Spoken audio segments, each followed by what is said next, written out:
कुटीनाथ सरकार की जय। श्री भरत जी महाराज की जय। श्री बूढ़े बाबा हनुमान जी महाराज की जय। श्री संत गोस्वामी तुलसीदास जी महाराज की जय। श्री राम घाट सामने की जय। श्री चित्रकूट धाम की जय।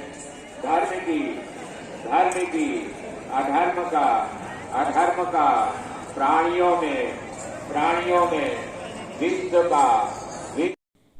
Hello friends, welcome back to my channel. आज इस वीडियो में मैं आप लोग के साथ शेयर करने वाली हूँ पूरे चित्रकूट के जो टेम्पल है, सारे टेम्पल का व्यू।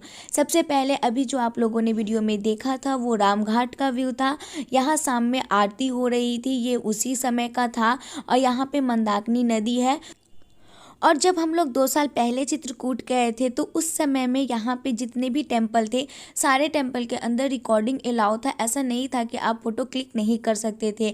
लेकिन जब हम लोग इस बार गए हैं तो बहुत सारे ऐसे जगह हैं जहाँ पे फ़ोटो क्लिक करना अलाउ नहीं था। और अगर भीड़ की मैं बात करूँ तो अभी के टाइम में भीड़ तो बिल्कुल भी नहीं था, लेकिन उस समय में हम लोग कुंभ के टाइम में गए थे तो बहुत ज़्यादा भीड़ था। और दिवाली के टाइम में यहाँ पर बहुत ज़्यादा भीड़ होती है। तो सबसे पहले आप लोग देख सकते हो, यही है कामदगिरी का मंदिर। और यहाँ पे बहुत सारे लोग परिक्रमा करने के लिए आते हैं और बहुत सारे लोग दर्शन करके भी चले जाते हैं। तो अगर आप परिक्रमा करते हो तो टोटल 5 किलोमीटर का डिस्टेंस आपको कवर करना होगा। और अगर मैं टाइम की बात करूँ तो हम लोग बहुत फास्ट किए थे, कहीं रुके नहीं थे। तो हम लोग को 1.5 आवर लग गया था। वैसे बहुत सारे लोग बहुत स्लो करते, क्योंकि रास्ते में बहुत सारे दुकान भी है, आपको सारी चीज़ खाने के लिए भी मिल जाएंगे। बहुत सारे लोग रेस्ट करके जाते हैं, तो उस केस में आपको 2 आवर्स से ज़्यादा लग सकता है, 3 आवर्स भी लग सकते हैं। लेकिन अगर आप कंटिन्यूसली चले जा रहे हो तब आपको 1.5 आवर में हो जाएगा। अगर मैं रास्ते में बात करूँ तो रास्ते में आपको बहुत सारे टेम्पल भी मिलने वाले हैं। और भरत मिलाप टेम्पल और लक्ष्मण पहाड़ी आपको परिक्रमा करने के मार्ग में ही मिल जाते हैं। लेकिन जो लोग परिक्रमा नहीं करते हैं और वो अगर लक्ष्मण पहाड़ी पे आना चाहते हैं तो वो बाई रोड भी आ सकते हैं। लेकिन परिक्रमा करने के टाइम अगर आप चाहो तो वहाँ से जा सकते हो, लेकिन यहाँ भी आपको सीढ़ी चढ़नी पड़ती है। जैसा कि मैंने सुना था 400 या 500 सीढ़ियाँ हैं, इसलिए अगर आप उतनी सीढ़ी नहीं चढ़ पाते हो तो आप रोपवे से आसानी से जा सकते हो। रोपवे से जाने में आपको बहुत कम टाइम लगेगा। और लक्ष्मण पहाड़ी के रोपवे का चार्ज है 50 रुपीज़। और रास्ते में जो भरत मिलाप टेम्पल आपको मिलने वाला है, वहाँ पे आपको लक्ष्मण जी, शत्रुघ्न जी, राम जी और भरत जी के चरण चिन्ह मिल जाएंगे, जो कि चट्टान पे बने हुए हैं। आप लोग देख सकते हो वीडियो में, यहाँ बहुत सारी दुकान भी है। रास्ते में आपको खाने के आइटम सब भी मिल जाएंगे। और परिक्रमा का मार्ग कुछ इस तरीके से है कि जब आप स्टार्ट कीजिएगा तब आप मध्य प्रदेश में होइएगा, और फिर बीच रास्ते में आप उत्तर प्रदेश में चले जाइएगा, और फिर आप लोग मध्य प्रदेश में वापस आ जाइएगा। तो अब हम लोग जाने वाले हैं भरतकूप। यहाँ पे आपको एक कुआं मिलने वाला है जहाँ के पानी लोग पीते भी हैं, और बहुत सारे लोग उस पानी को ले आते हैं अपने घर पूजा पाठ करने के लिए। तो यहाँ पे सबसे मेन कुआं है और एक मंदिर भी है। इन सारी जगहों पे आने के लिए आप चाहो तो कार से आ सकते हो, ऑटो से आ सकते हो। और पहले तो बस सिस्टम नहीं था, लेकिन अब 2-3 टूरिस्ट बस करके चलती है, तो आप उस बस से भी आ सकते हो। लेकिन बस से आने पे यही है कि आपको सारे जगह पे घूमने के लिए एक फ़िक्स टाइम दिया जाएगा, उतने टाइम में आपको घूम के वापस आना है। लेकिन अगर आप ऑटो और कार से जाते हो तो आप अपनी मर्ज़ी से जिस टेम्पल में जितनी देर चाहो उतनी देर रुक सकते हो। तो अब हम लोग आ गए हैं राम सैया पे। जैसा कि हम लोगों को बताया गया था कि यहाँ इस चट्टान पे राम जी और सीता जी सोते हैं, इसलिए इसका नाम पड़ा था राम सैया। फिर इसके बाद हम लोग जाने वाले हैं गुप्त गोदावरी। यहाँ पे आपको बहुत सारी सीढ़ी चढ़नी होगी, फिर आप लोग गुफा के अंदर जाइएगा। और यहाँ पे एक इंस्ट्रक्शन दिए होते हैं कि अगर कोई दमा के पेशेंट है, हार्ट के पेशेंट हैं, तो उनको अंदर जाना अलाउ नहीं है, क्योंकि अंदर में ऑक्सीजन बहुत कम होती है। तो इसलिए इस चीज़ का ध्यान रखना यहाँ पे ज़रूरी हो जाता है।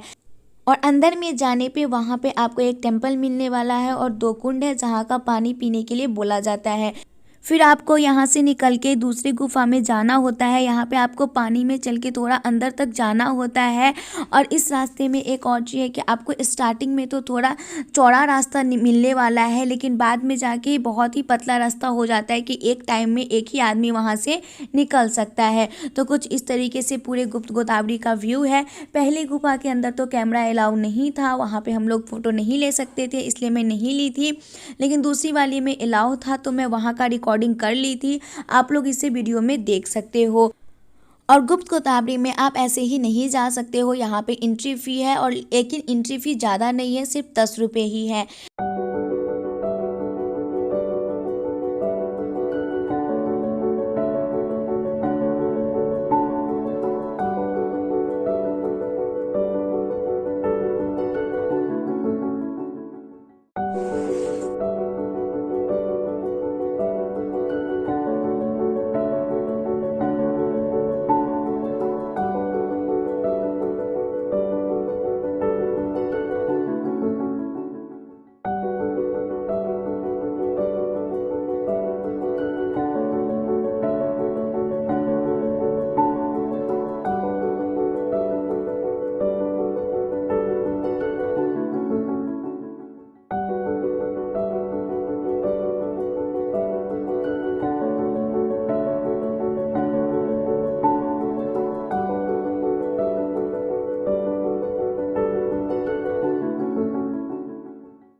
तो अब हम लोग आ गए हैं माता सती अनसुईया के टेम्पल में। यहाँ पे आपको लेटे हनुमान जी की तस्वीर भी मिल जाएगी, और आप लोग देख सकते हो यहाँ भी छोटे छोटे शॉप्स अवेलेबल हैं।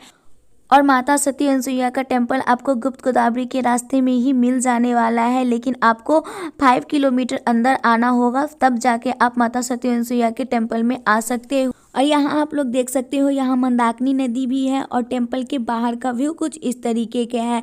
टेम्पल के अंदर में आप जाओगे तो आपको बहुत ही अच्छा लगेगा। टेम्पल के अंदर बहुत सारी चीज़ें मूर्ति बना बना के दर्शाई गई है। टेम्पल के अंदर कैमरा अलाउ नहीं था, इस वजह से मैं अंदर की रिकॉर्डिंग नहीं कर पाई। तो अब हम लोग आ गए हैं हनुमान धारा के पास।